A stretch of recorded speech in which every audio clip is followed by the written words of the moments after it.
Estamos con el profesor Jean Meyer, profesor investigador del Centro de Investigación y Docencia Económica, para una entrevista dentro de la serie 2010, El mundo atlántico y la modernidad iberoamericana, y para tratar con él algunos de los asuntos que tienen que ver, por una parte, con esta iniciativa editorial y, por otra parte, con algunos de los asuntos, de los muchos asuntos de los que se ha ocupado él a lo largo de su larga carrera académica, como con los temas relacionados con la publicación que ampara este tipo de entrevistas y que lleva por título general El mundo atlántico y la modernidad en el espacio iberoamericano. Precisamente quería comenzar hablando de esta perspectiva amplia que tiene nuestra publicación, que contempla la modernidad no como un fenómeno local, sino como un fenómeno que afecta a un mundo global, a un espacio amplio, al espacio atlántico iberoamericano, y una de las, líneas de fuerza de nuestra publicación consistió precisamente en insistir mucho en, por lo menos cuestionar, no sé si desmontar, pero sí cuestionar la idea un tanto estereotipada en la cultura occidental, ya desde la Ilustración, de que hay ciertos espacios en el hemisferio occidental que son, por decirlo así, espacios inadaptados a la modernidad, o donde la modernidad no siguió las líneas canónicamente marcadas por lo que se entendía que debía ser el progreso de la modernidad entre finales del siglo XVIII y mediados del siglo XIX. Voy a aprovechar de su propia biografía. El profesor Jean Meyer es de origen francés, es hijo de un historiador, se forma como historiador en Francia y después no solamente resulta ser historiador de México, sino que sobre todo es historiador mexicano, porque él se instala en México y es ahora un historiador mexicano. Mi pregunta, para empezar a hablar sobre esta cuestión, sería la siguiente. Desde su propia experiencia vital, ¿tuvo usted que hacer algún esfuerzo de reinterpretación de la modernidad cuando, después de haber estudiado en Francia, haberse formado en Francia, vino acá a México y se quedó a vivir en este país? ¿Su imagen de la modernidad cambió? ¿Entendió que aquello era algo distinto? ¿Realmente eso le desituaba respecto a lo que había entendido usted que era la modernidad? Bueno, yo llegué a México para hacer mi tesis de doctorado sobre la cristiada, el movimiento cristero, que no había sido en ese momento muy estudiado. Ya había una investigadora que estaba abriendo el campo, pero me topé enseguida con ese problema mayúsculo. A mí me habían enseñado que los movimientos revolucionarios, los movimientos populares, las insurrecciones eran, para simplificar, de izquierda o progresista. Y me encontré con un movimiento popular, católico, contra una revolución mexicana. Y a mí me habían enseñado que la revolución mexicana, igual que la revolución francesa o la revolución rusa, eran fenómenos positivos y que tenían forzosamente que tener el apoyo del pueblo. Y entonces eso me llevó a poner en duda las ideas que yo tenía tanto sobre la revolución en general, como concepto político, social, global, sobre qué es un movimiento popular, y finalmente eso lleva efectivamente a plantearnos el problema de la modernidad, si uno piensa que uno de los ejes de la Revolución Mexicana era modernizar el país, que además era una cosa un poco como la roca de Sísifo, siempre había que volver a empezar, porque las reformas borbónicas en el espacio iberoamericano, en la Nueva España, era modernización. La independencia, especialmente cuando son los republicanos, digamos, liberales que triunfan, es otra vez la modernización. El porfiriato se presenta como modernizador, y materialmente lo es, que duda cabe, incluso más que materialmente, porque el principio de la educación de la escuela primaria moderna en México, no masiva, no alcanza ni a la mitad de la población, pero es una excelente escuela primaria, es un principio. Entonces, como joven historiador me quedé perplejo frente a todos esos elementos que contradecían, digamos, mi catecismo histórico, lo que yo había aprendido en Francia. Ajá. Entonces, ¿estaría usted de acuerdo o cuestionaría la idea de que la modernidad es, digamos, por decirlo de una manera muy tajante, la modernidad fracasó en los espacios iberoamericanos del hemisferio occidental, o habría más bien que hablar de diferentes modernidades, diferentes ritmos de modernidad? No, obviamente hay que hablar de tiempos, hay que hablar de modalidades y excluir esa idea que se me antoja absurda de un fracaso. Porque uno podría decir lo mismo de la historia de Francia, que digamos, fuera de México es la que mejor conozco, pero también podría decir lo mismo de la historia de Rusia, que también es la historia de modernizaciones forzadas o no forzadas, pero desde Pedro el Grande, incluso desde antes de Pedro el Grande, y después Catalina la Grande, y después los ministros reformistas de finales del siglo XIX, principio del siglo XX, modernizar para evitar la revolución, y finalmente llega la revolución, que moderniza a sangre y fuego la Unión Soviética, y hoy en día, cuando uno ve los problemas de Rusia, entonces dice, ¿qué pasó? Otra vez. Y sin embargo, nadie va a poner en duda que Rusia se modernizó. Sí, entonces la cuestión sería la siguiente, tomando como base este mismo ejemplo de comparación, el de Rusia, que me parece muy interesante, la cuestión que surge es la siguiente, tanto en el caso de Rusia como en el caso de México o de otros espacios, podríamos concluir que ha habido fallas en el proceso de modernización, es decir, ha habido espacios no modernizados dentro de estos espacios más grandes. Espacios no modernizados, pues sí, la pregunta es ¿por qué? Y ahí las cosas se ponen mucho más complicadas. Porque si uno ve, tomemos el tema de las desigualdades, que es un tema muy importante hoy en día, tanto por el hecho de que en nuestra sociedad hay todavía millones de pobres, muy pobres, y no solamente en México, sino en toda América Latina, desigualdad entre los países también, pero si uno viaja en el tiempo, se da cuenta que Humboldt, el prusiano Humboldt, cuando viene a México a vísperas de la independencia, llega a escribir que la situación de un peón mexicano de Hacienda es mejor que la de un campesino prusiano, siervo del latifundio del Junker. Si uno lee una historia económica de la Nueva España en sus dimensiones regionales, uno encuentra que una de las provincias más ricas de la Nueva España es Oaxaca. Oaxaca, cuando hoy en día Oaxaca es una de las regiones más hermosas de México, más bellas de México, con tesoros culturales extraordinarios, pero con un nivel de vida fatal y que no se explica ni por la maldad de los hombres, ni las maldades institucionales. Desapareció algo que hacía la riqueza, que es la famosa grana cochinilla, que la industria química, el descubrimiento de las tintoriales artificiales, acabó con esa riqueza, y es algo que siempre debemos tener presente. Y mi última observación se la debo a un gran maestro que nos dejó hace unos años, Pierre Chaunu. Pierre Chaunu decía que el tiempo en la historia era algo esencial. Y él tenía una visión global de la historia de la humanidad, y adentro de esa historia de la humanidad, la historia de América Latina.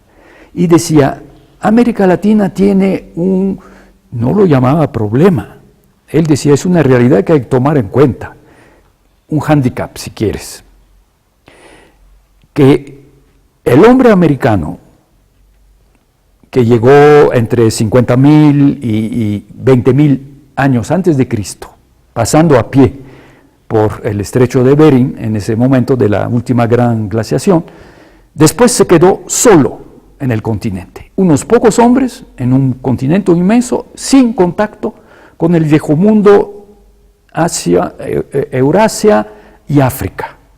En el viejo mundo, todos los descubrimientos del hombre prehistórico entran en un pool común, domestican el trigo por ahí en la Turquía actual, domestican las primeras cabras al pie de los Himalayas, y 5.000 años después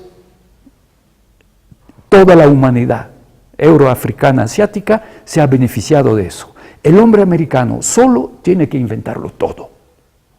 De tal manera que cuando llega Cortés y Pizarro, se encuentra unas altas civilizaciones en cuestiones culturales, sociales, políticas, incluso matemáticas, astronómicas, pero con una tecnología de la edad de piedra, del neolítico. Y falta de grandes animales, de trabajo, entonces es la labor humana que lo hace todo.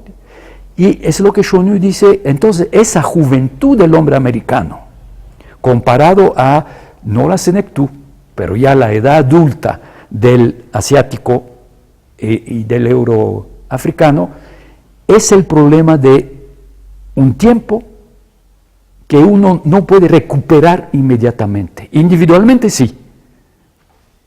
Príncipes aztecas que 10 años después de la conquista son capaces de escribir versos en latín y son cristianos. Pero globalmente el espacio indoamericano tiene ese, lo vemos en los Andes, lo vemos en ciertas regiones de México, lo vemos en Chiapas, lo vemos en Guatemala. No es para nada un problema étnico, no es un problema racial, eso sería un error total decirlo, pero eso puede explicar los contrastes entre ciudad y campo y entre regiones que son mucho más marcados en América Latina que en Europa. Sí, se refirió usted antes a algo que creo que tiene que ver con este último apunte que hace, y es cuando le preguntaba yo por posibles espacios menos afectados por la modernidad, y me decía usted, sí, obviamente hay un problema de desigualdades sociales muy importantes en nuestras sociedades. Me venía a la cabeza la observación que hacen algunos intelectuales, Walter Mignolo, por ejemplo, acerca de lo siguiente, que precisamente ese aspecto no es que sea fallo de la modernidad o una modernidad inacabada o mal ejecutada, sino que es parte de la modernidad. La modernidad conlleva también la reproducción de esas formas de subalternidad de unos grupos respecto de otros, y argumenta Walter Mignolo, esto se reproduce dentro de la modernidad, es decir, no es que la modernidad tenga que corregir desigualdades, no está en el programa. Yo lo aceptaría, lo aceptaría con, no en 100%, creo que sí, creo que efectivamente la tarea de la modernidad no era suprimir las desigualdades, aunque en algunos momentos sí se lo ha planteado, sino que a veces la impaciencia misma de los modernizadores ha destruido cosas que ya habían sido conquistadas o adquiridas. Creo que hay varios historiadores mexicanos y franceses que han demostrado que el nivel educativo en México, en varios momentos, a vísperas de la independencia, a vísperas de la Reforma, a vísperas de la Revolución Mexicana, había alcanzado un nivel que cae brutalmente después de esos 3 grandes fenómenos revolucionarios. La Guerra de la Independencia, que fue una devastación de la cual no tomamos la medida, se nos olvida que quizá el 10% de la población desapareció, que se destruyeron instrumentos de producción, presas, acueductos, el ganado, que era esencial para el trabajo, pero también formas de sociabilidad, una larga época de paz, no total, pero de paz, comparada a lo que viene después, a este siglo XIX breve, entre 1810 y 1876, prácticamente hay guerras todos los años. Entonces la destrucción es superior a la construcción. Y es una cosa que hay que tomar en cuenta en nuestros problemas latinoamericanos. de que muchas veces se ha destruido lo que se ha construido. Entonces no es que la gente no haya aceptado, no haya recibido, no sea apta, sino que se le ha destruido, se le ha quitado lo que tenía.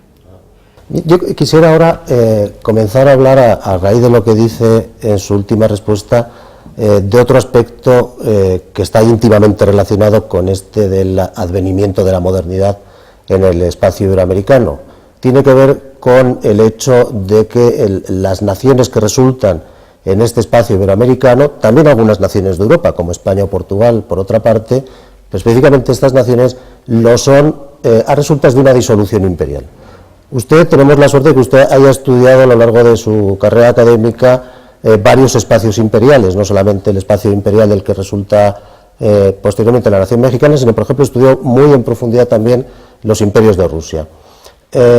Y tendríamos también como punto de comparación la disolución de los imperios centrales en Europa después de la Primera Guerra Mundial o también después de la Primera Guerra Mundial del Imperio Otomano. Teniendo en cuenta toda esta serie de fenómenos de disoluciones imperiales, me gustaría saber si pudiéramos obtener algunas claves de interpretación sobre la construcción de naciones a raíz de estas disoluciones imperiales. ¿Usted diría que para las naciones que se forman como resultado de estas disoluciones imperiales, es el caso de México, por ejemplo, tienen dificultades añadidas para su construcción nacional? ¿Esto les añade un plus de dificultad para configurarse como naciones, precisamente, por ejemplo, porque tienen que pasar por una guerra, entre otras cosas? Sí, obviamente, e incluso yo añadiría un último imperio, aunque es muy diferente y no se puede comparar, que es el imperio colonial francés, porque eso me tocó, porque digamos yo de niño en la escuela primaria todavía me educaron que se llamaba la Unión Francesa, ya no tenía nombre de imperio, no se hablaba de colonias, pero en mis cuadernos de primaria, cuando el mismo año en que uno aprende a escribir, tenía un mapamundi y en rojo el imperio colonial francés. Y luego al lado de la tabla de multiplicar había la cabeza de un vietnamita con el sombrero puntiagudo, un árabe con el albornoz, un negro con la xexia y un francés con la boina vasca, pero que es también la boina francesa, ¿no? Y con orgullo los maestros de primaria nos explicaban que Francia eran 200 millones de habitantes, de todos los colores y de todos los credos, y el ideal jacobino republicano, ¿no? Y vemos ahora, muchos años después de la desaparición de ese imperio, los problemas de los estados africanos que surgieron después de este imperio. Eso, insisto, no se puede comparar para nada a la explosión, a la caída del imperio español. Pero con todo y anacronismo nos ayuda a entender las dificultades enormes que eso representó. Chonu, otra vez Chonu, yo no puedo vivir sin citar a Chonu. Chonu nos decía en clase, nos decía, el imperio español no murió decadente, fue asesinado por Napoleón. Decía, lógicamente el imperio español debió desaparecer cuando la guerra de sucesión, en este año los catalanes van a festejar, no sé, van a recordar, porque festejar la toma de Barcelona por el ejército francés en 1714. En ese momento que toda América y las Filipinas se quedaron solas, cortadas, separadas, durante muchos años, porque la flota inglesa impedía el paso de Madrid.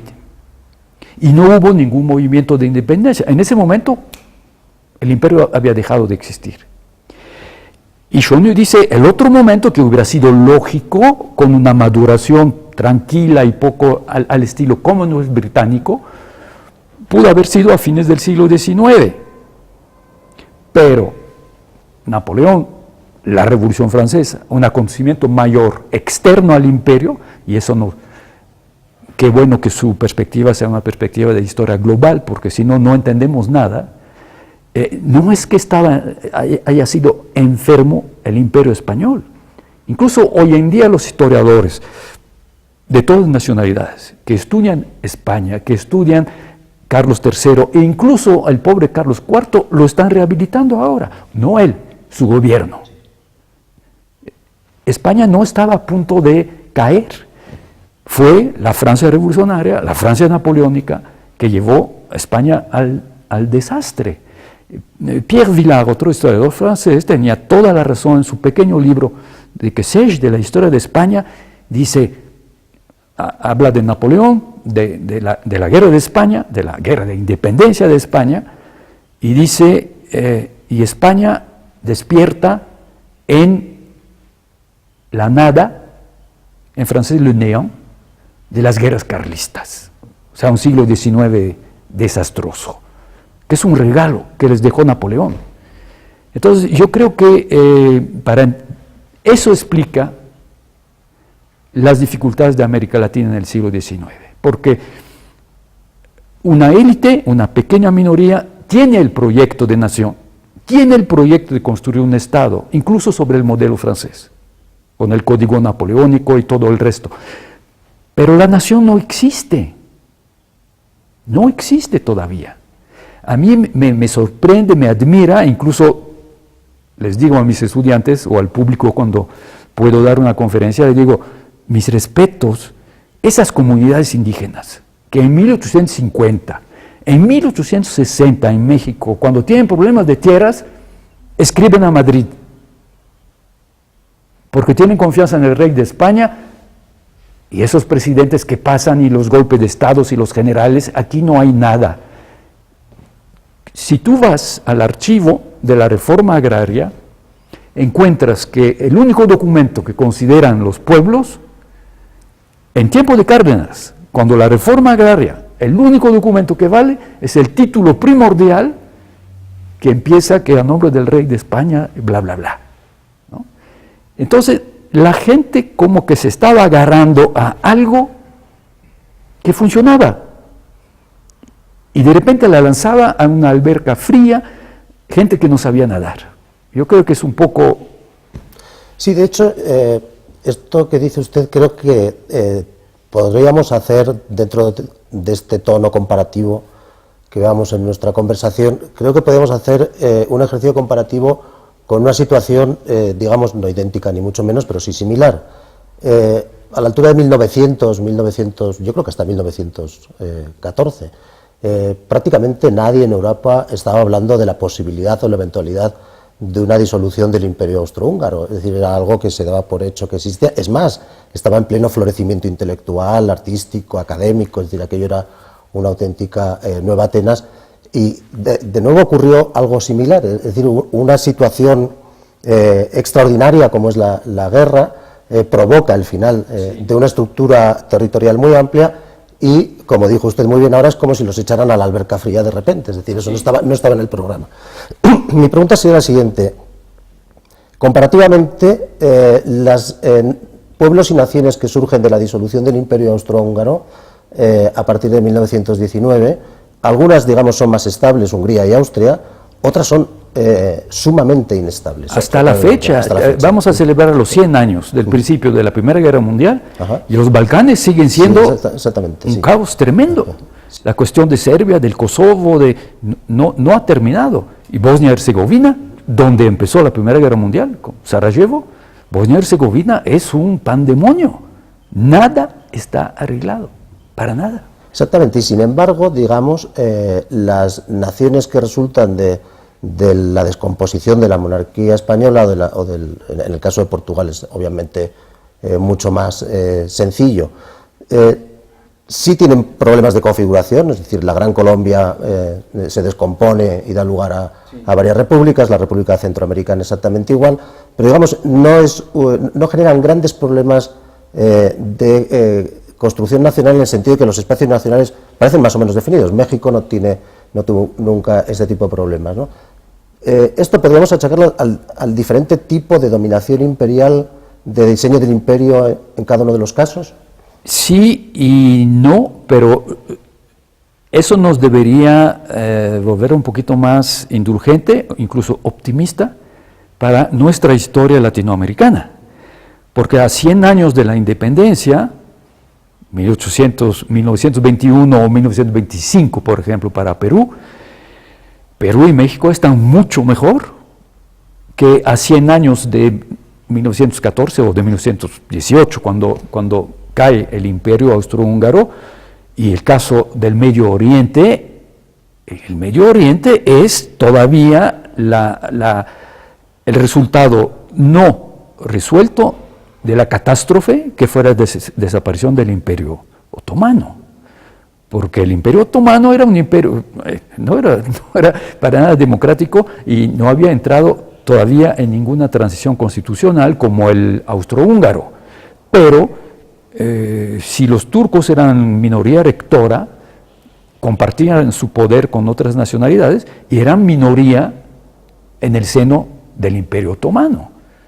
Casi la mitad de la población del Imperio Otomano era cristiana, ortodoxa, católica, protestante, todos los cristianos habidos y por haber, pero es un mundo que hemos perdido y del cual no podemos tener idea.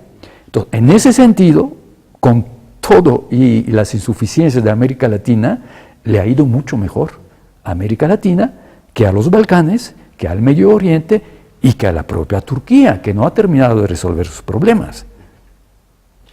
Quería ahora que habláramos un poco más en esta línea, centrándonos en el caso de América Latina y concretamente en el de México. Quizá lo que voy a decir sería aplicable para toda América Latina, pero creo que lo es especialmente para México.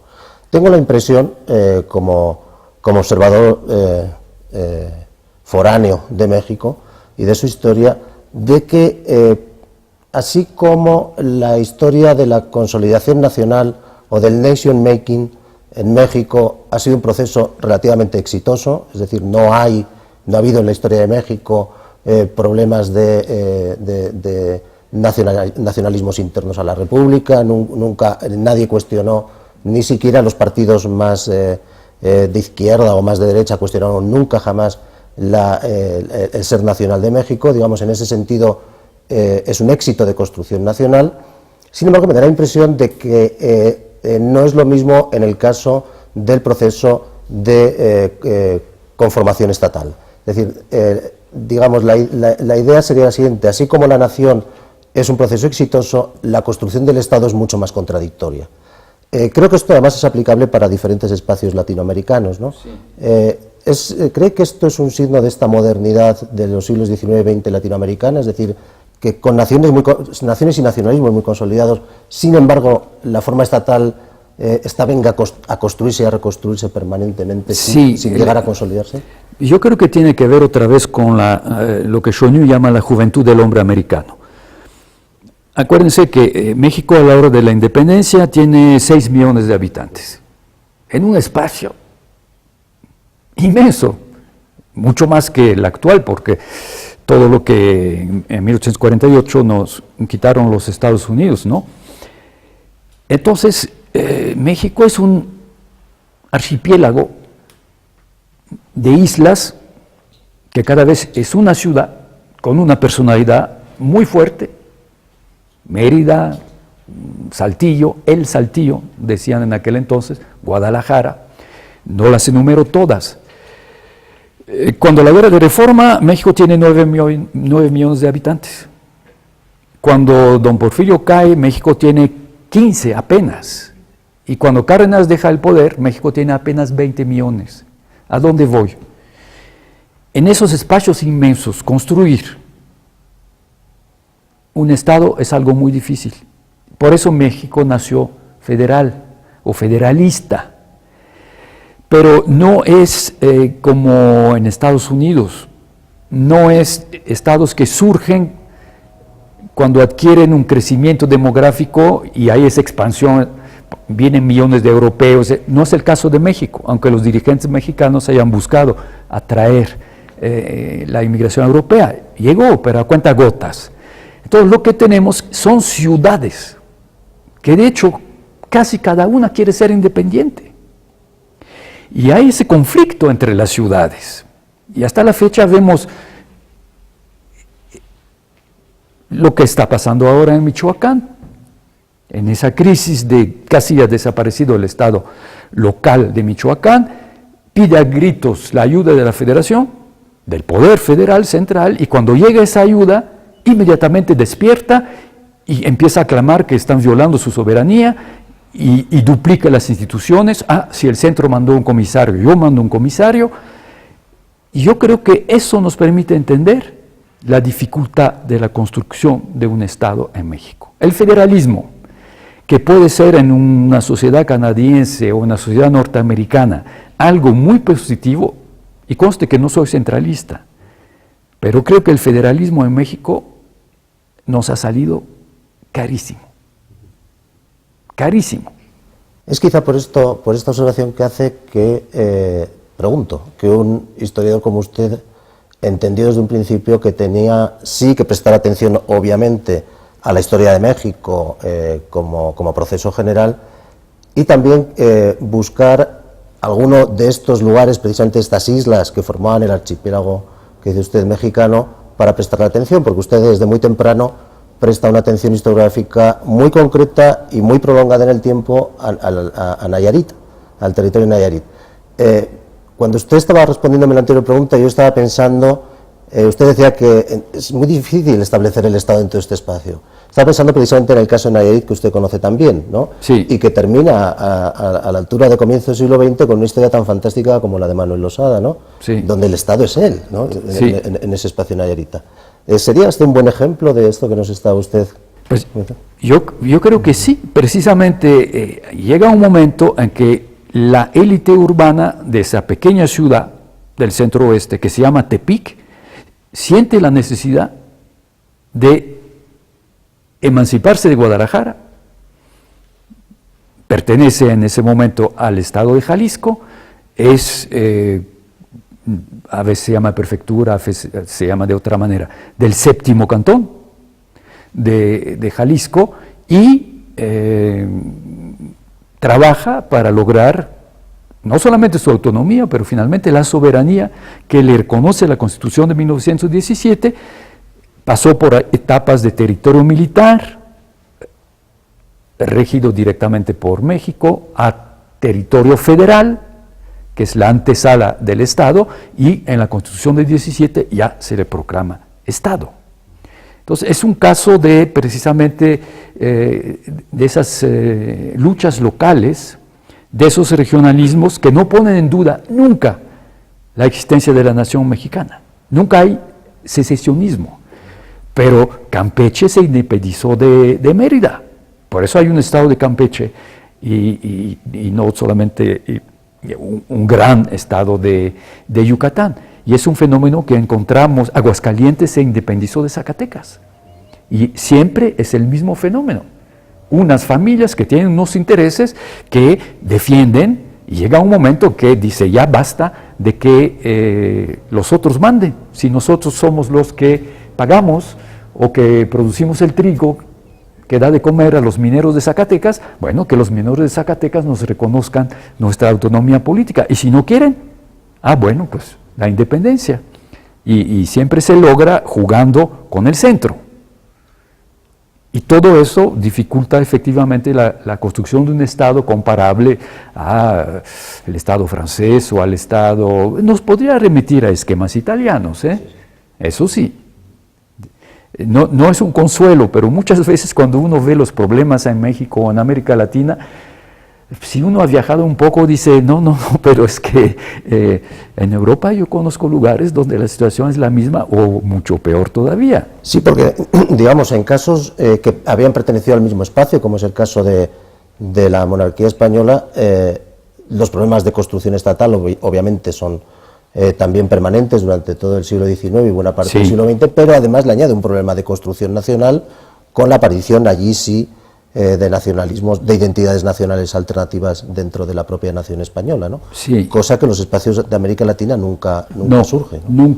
Nunca, al grado de que un geógrafo francés, bueno, que hace geopolítica, es mucho más que geógrafo, Yves Lacoste, un día se atrevió a hacer una comparación entre España y los Balcanes, para concluir que no son los Balcanes, pero que en esos nacionalismos periféricos, vascos y catalanes, sí hay elementos como, si a España no le puede pasar lo que a Yugoslavia.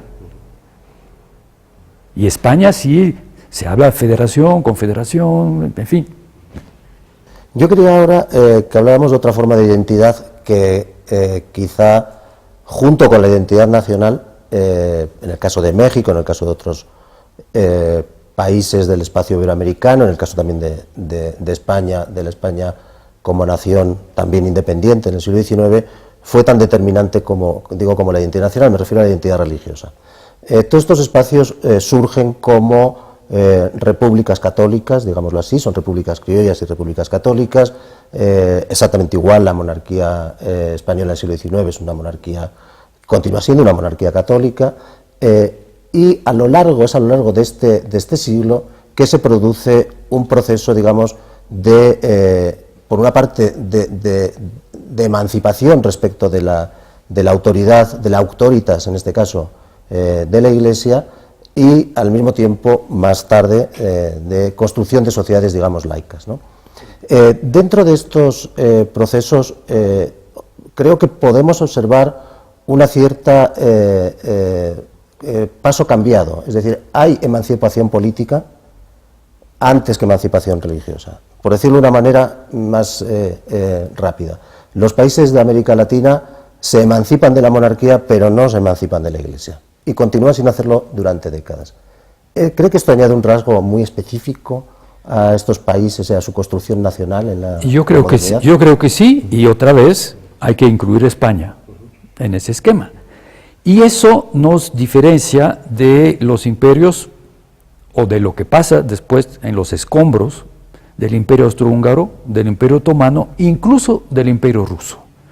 Porque en el Imperio Ruso sí hay un 80% de ortodoxos y 80% de ruso hablantes, pero hay el 20% que no, y que cada vez que pueden se independizan. Y cuando cae la Unión Soviética, otra vez se independizan. En América Latina, el factor, en América española, el catolicismo, común a todos, el idioma español. Digo, aunque haya poblaciones bilingües, o durante mucho tiempo las mujeres no hablan español, solamente los hombres, mal que bien, lo hablan, de todos modos, sí, hay una lengua única y hay una religión única. Y eso ha facilitado la concreción de las naciones y hubiera podido incluso facilitar la constitución de estados más grandes, como una Gran Colombia, pero ahí entran los factores geográficos de lucha entre ciudades, de los cuales yo hablé anteriormente. No recuerdo quién dijo, creo que fue Mariátegui, pero no estoy seguro. Mariátegui dijo, en términos marxistas, dijo, la burguesía perdió la batalla en España, pero triunfó en América Latina. Es decir, en América Latina la independencia es finalmente algo como una revolución francesa, con el triunfo de la burguesía, y hay esa dimensión anticlerical del Estado burgués que tenemos incluso en la monarquía francesa de Louis-Philippe. Es una monarquía que todavía se proclama católica, pero expulsa a los jesuitas, lucha contra las congregaciones. Hay un anticlericalismo de Estado, no solamente de la República Francesa, que todavía no llega, y mucho menos la Tercera República, que va a separar la Iglesia del Estado, hasta 1905, o sea, se tardó bastante también. México le gana a Francia 50 años, al grado de que antes de hacer la separación de la Iglesia del Estado, el Parlamento francés manda una delegación de diputados y senadores para estudiar en México cómo se hizo la separación de la Iglesia del Estado. Y en los debates parlamentarios se invoca el ejemplo mexicano, que es, entonces, ¿dónde está la modernidad? En este caso, ¿en Francia o en México? Bueno, obviamente, si la modernidad es la separación de la Iglesia del Estado, cosa que hoy en día los católicos no solamente reconocen, sino pregonan, porque por fin entendieron que es la independencia también de la Iglesia, entonces la modernidad está del lado mexicano y colombiano, y porque es una historia de toda América Latina con una cronología que, por cierto, también es paralela a la española. cada ley de desamortización en España, a los 3, 4 años en México y a los 5, 6 años en Guatemala o en Colombia. Entonces, realmente hay una historia común y con todo, y que no eran tan rápidos la circulación de las ideas y de las noticias y de los medios, sí circulaba de una manera impresionante. Yo encuentro en las bibliotecas mexicanas de los particulares al año el último libro francés, y si no lo pueden conseguir, lo mandan copiar y regalan copias manuscritas. Yo he encontrado en bibliotecas de provincias copias manuscritas de los libros de Jean-Baptiste C. o de Prévost Paradol o de Royer Collard, los llamados, ¿cómo se llamaban esos padres del liberalismo francés, de la misma generación que Tocqueville, los doctrinarios? Bueno, en México leen los doctrinarios enseguida. Entonces, otra vez encontramos esa dicotomía de un México profundo o un México periférico donde no llega a eso. Y luego esas ciudades donde en Guadalajara hay clubs, que se llaman clubs, exactamente como en Europa, como en Inglaterra de la época, y que tienen suscripción a periódicos europeos y periódicos nacionales, y que viven realmente a la hora del tiempo europeo, de las revoluciones europeas. Y diría que esas dicotomías, esas separaciones, esos escalones entre esas gentes letradas que sociabilizan su cultura a través de medios de sociabilidad como los clubs, las tertulias, los casinos. Sí, el periódico es muy importante. El periódico y estas masas no letradas que no acceden a ese tipo de comunicación. Es más profunda en México y en América Latina que en Europa, porque también en Europa, digamos, hay esos... Es claro, quizá la alfabetización es más alta, ¿no? Pero sí, pero no tanto, ¿eh? Se tarda bastante. Si usted compara la Normandía o la Bretaña o la Provence, fuera de Marsella y de Aix-en-Provence y de Avignon, si usted compara la campiña francesa a la campiña mexicana, en la misma época usted va a encontrar lo mismo. Eso explica, por cierto, que a la hora de la intervención francesa, tantos soldados franceses hayan podido quedarse tranquilamente en México. Son campesinos franceses, si tienen una profesión, digamos, artesanal, si un maestro herrero o un panadero, le va mucho mejor, se queda en Querétaro o en Morelia y enseguida, ¿no? Pero el hecho mismo de que puedan quedarse tan masivamente señala que no son mundos tan diferentes. El clima lo es, las plantas, los animales, es lo que asombra al soldado francés. Lo demás, se casa con la mexicana sin ningún problema, la mano a la cintura, y eso nos lleva también a reflexionar sobre nacionalismo. Sí, lo había. Hubo una lucha contra la intervención francesa, pero al mismo tiempo yo tengo la lista de 1.500 soldados franceses que se quedaron en México. No hablo de los desertores, hablo de los que pidieron permiso a su coronel para quedarse. ¿Usted imagina al final de la Primera Guerra Mundial soldados alemanes quedándose en Francia, o al final de la Guerra de Vietnam soldados americanos quedándose en Vietnam casándose con vietnamitas? Entonces, es un nacionalismo, pero no es el nacionalismo terrorífico del siglo XX. Y volviendo a nuestra hilo de conversación anterior, estas gentes que obviamente no tienen, lo acaba de decir usted muy bien, estas formas de identidad nacional muy radicalizadas y por lo tanto potencialmente también explosivas y asesinas, ¿no? Como ocurrió en la Europa de entreguerras sobre todo. Sin embargo, sí es, por lo que vamos sabiendo, por los estudios que se van haciendo, tanto en América Latina como en Europa, sí tienen muy interiorizada su identidad religiosa, sí, ¿no?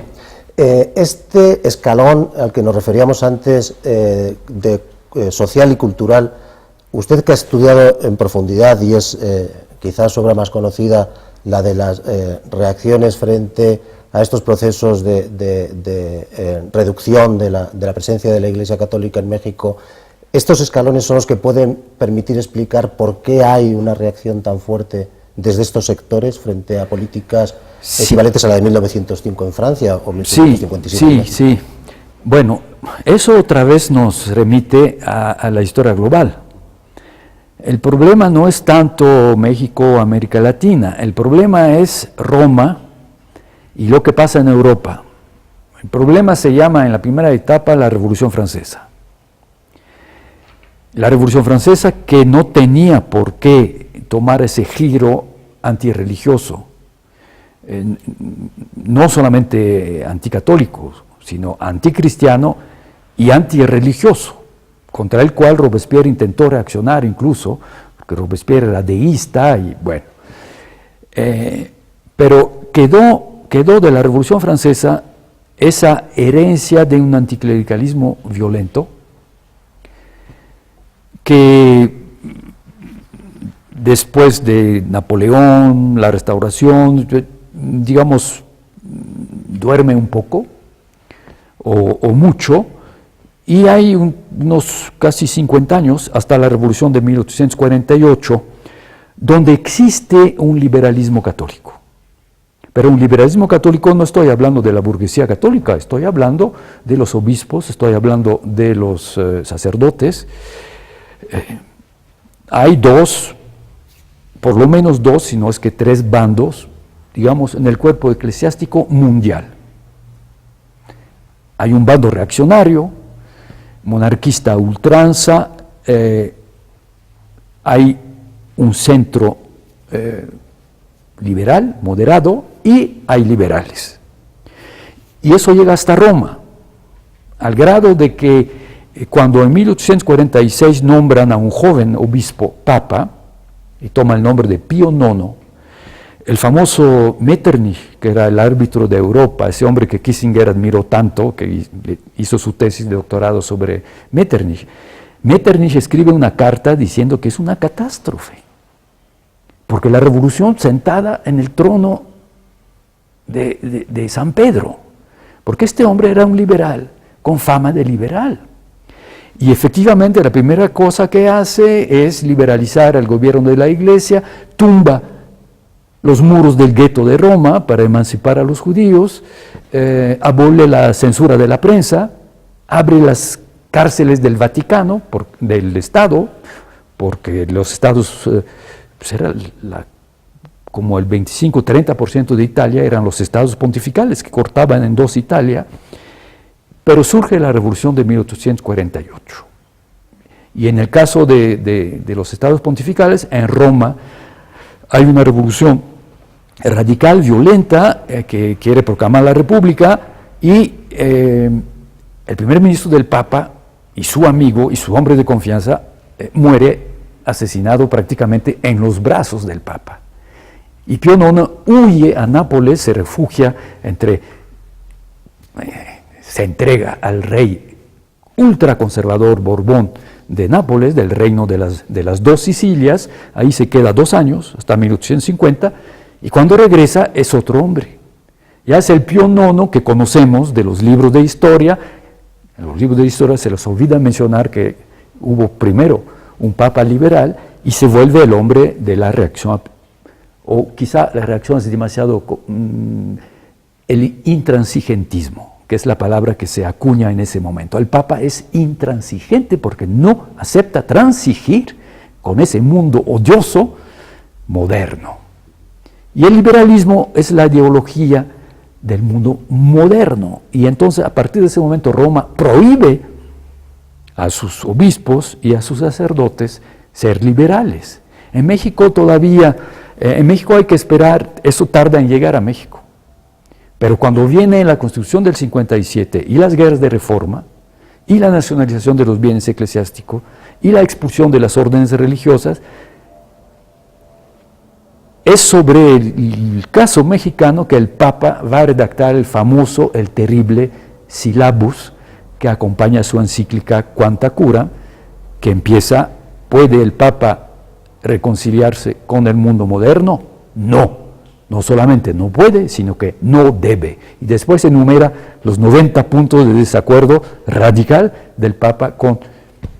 Que por cierto, yo recuerdo compañeros marxistas que me lo hicieron leer, porque yo nunca había leído el Syllabus, y me decían, la docena de artículos con los cuales los marxistas estaban de acuerdo, porque hay una condena del capitalismo, de la burguesía, de todo, ¿no? Entonces, es el momento de la gran ruptura. Hasta ese momento todo era posible. El Estado le quitaba dinero a la Iglesia estaba acostumbrado. ¿Qué habían hecho los reyes de España? ¿Qué habían hecho los reyes de Francia? Cada vez que tenían problemas económicos, ¡pum!, ¿no? Incluso en 1856, cuando empieza la famosa secularización de la desamortización, el obispo de Guadalajara, don Pedro Espinosa, justo lo estoy un poco estudiando porque tiene que ver con Nayarit y Losada, Nayarit era parte de la diócesis de Guadalajara. Él al principio, antes de que Roma hable, él dice, bueno, ni modo, el Estado ha decidido, entonces pues hay que vender los bienes de la Iglesia.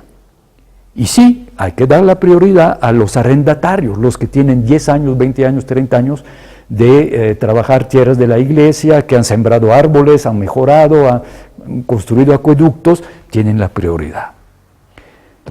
Y al año Roma dice, la Iglesia no debe vender nada, ni reconocer esa ley, que es una ley expropiatoria. Entonces, realmente existía en México un partido católico, existían sacerdotes y obispos liberales. Después tuvieron que o entrar en la clandestinidad, algún que otro valiente, como bicho raro, como el padre Rivera, de Lagos, es un tío materno del gran novelista Mariano Azuela, el de Los de Abajo. Él cuenta la historia de su tío, un hombre muy culto, que escribió muchísimo, que polemizó muchísimo con sus colegas sacerdotes que habían abjurado de su liberalismo inicial. Y él se queda como, hay unos pocos.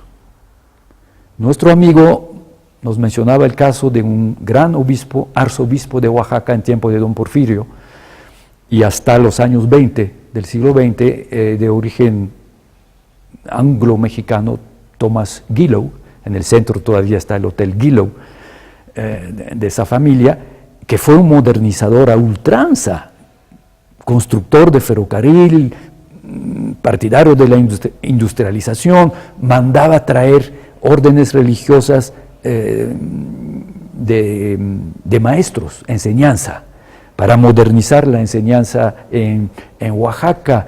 Él puso el primer reloj que hoy en día los historiadores del arte lamentan, porque es un reloj que está en la torre de la hermosa catedral colonial de Oaxaca. Este es Monseñor Gillow. Monseñor Gillow nunca habló de política. Muy prudente, sabía perfectamente que la separación de Iglesia y Estado no permitía, pero era un hombre profundamente liberal y capaz de sobrevivir a todos los regímenes. Ahora yo quisiera, para ir terminando nuestra entrevista, por lo que usted nos viene contando, podríamos ir deduciendo que sí existe un escalímetro que nos permite ver la modernidad a escalas distintas, se produzcan en un ambiente o en otro de este hemisferio occidental, que no deberíamos tampoco descartar a priori, como han hecho, por cierto, muchos científicos sociales del mundo anglo, la posibilidad de desarrollo de una modernidad distinta o de formas de modernidad alternativas a la que se produce en el Atlántico Norte. Por lo que nos dice también, pues ha habido sí una forma exitosa de creación de la nación, quizá mayores problemas en la definición del Estado. Esto tampoco es algo absolutamente extraño, sino que ocurre también en otros espacios del hemisferio occidental. Incluso nos dijo usted, y conviene recordarlo mucho, en algunos casos como el de México o Colombia, si la modernidad también es una separación entre religión y política, o entre religión y política institucionalizadas a través de la Iglesia y el Estado, pues esto se produce con 50 años de antelación, ni más ni menos, en América respecto de Europa y del país que se tiene por emblema de esta política, que es Francia, que lo hace hasta 1905. Entonces una de mis preguntas conclusivas sería la siguiente: ¿por qué entonces México en 2010 celebró dos revoluciones, la de independencia y la Revolución Mexicana? O dicho de otra manera, en esta línea de modernidad, ¿a qué venía la Revolución Mexicana? La Revolución Mexicana es un accidente.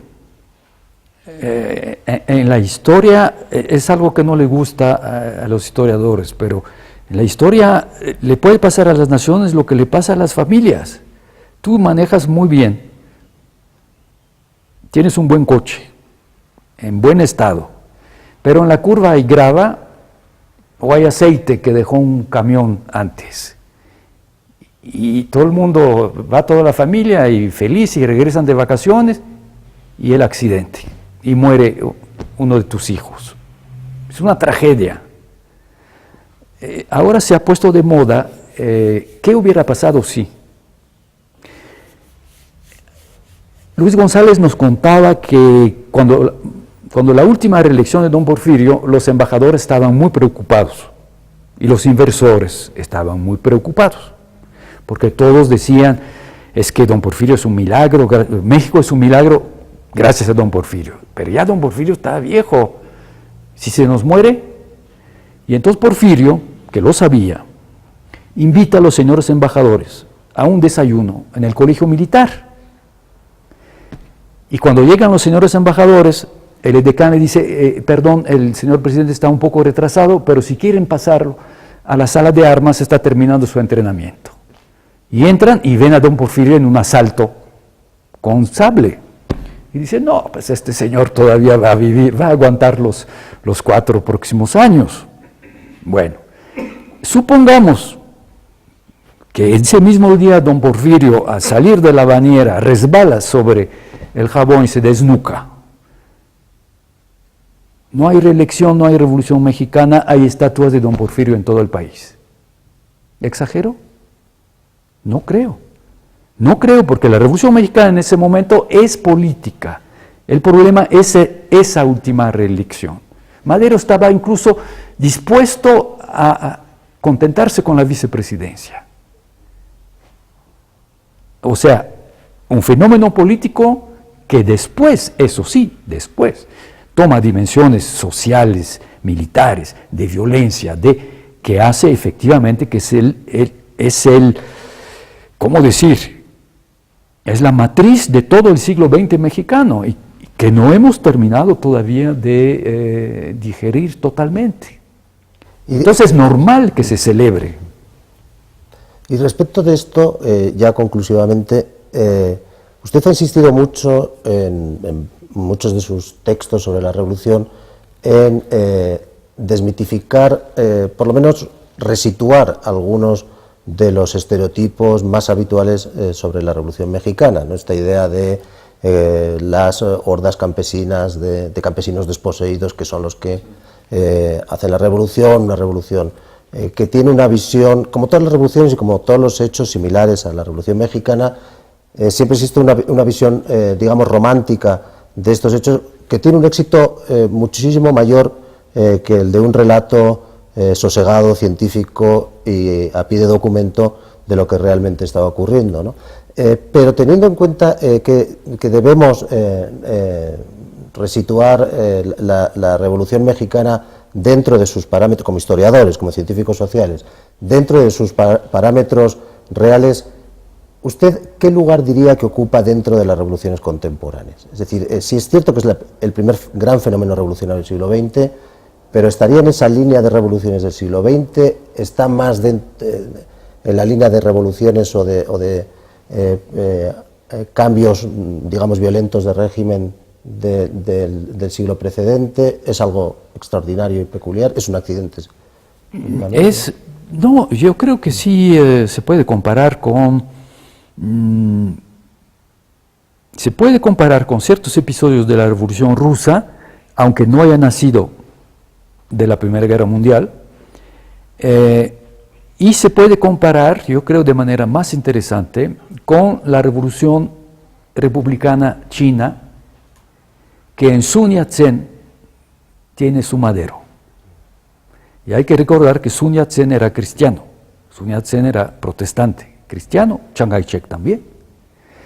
que es una cosa que muchas veces nos olvida cuando hablamos de la Revolución China, que es contemporánea de la Revolución Francesa, de la Revolución Mexicana. Tenemos el mismo fracaso del intento democrático inicial y después el reino de los famosos señores de la guerra y los caciques y esa violencia tremenda que perturba a China para mucho tiempo. Entonces, sí, es una revolución moderna del siglo XX, aunque haya surgido por razones totalmente diferentes. Y como siempre, ya que su tema es la modernidad, las revoluciones siempre tienen una dimensión restauradora, antimoderna y de regreso al pasado. Cuando Luis González gustaba decir que el presidente Cárdenas era el último virrey de México, y decía, ¿elegido? ¿Qué es elegido? Es un intento bastardo de regresar a la comunidad campesina indígena que había liquidado la reforma. Y también gustaba decir que incluso la nacionalización del petróleo, que nos remitía al derecho romano y a la recuperación del subsuelo, y que había muchos aspectos de la Revolución Mexicana que no es una ambigüedad, son las dos caras de todas las revoluciones, de un regreso a ciertos momentos del pasado, de borrar la última modernidad que se consideró negativa o demasiado agresiva, como por ejemplo la proletarización de los campesinos o la creación de un proletariado industrial explotado, y entonces esa búsqueda de justicia y la incorporación de elementos como los artículos sociales de la Constitución mexicana parece que sí han sido bastante inspirados del catolicismo social, de la doctrina social de la Iglesia de fines del siglo XIX, principios del siglo XX. Entonces tenemos finalmente es una creación original, no cabe duda.